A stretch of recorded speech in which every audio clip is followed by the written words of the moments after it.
Hi Possums, Random Info Chick here with a tip to help make sure that your colored and dark clothing never fade in the washing machine.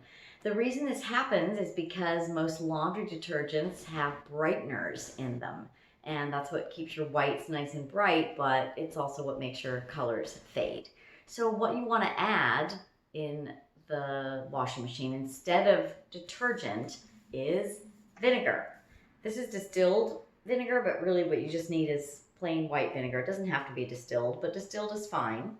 And I actually use this completely instead of laundry detergent. I do not use laundry detergent for my colored clothing and my dark clothing anymore. And yes, your clothes will still get clean and they won't smell like vinegar because you would have to use a lot of this in order for that to happen. So try that. I hope it works for your clothing. And don't forget to subscribe. I don't want you to miss my video on what you should do right after you sit down on a plane that could save your life.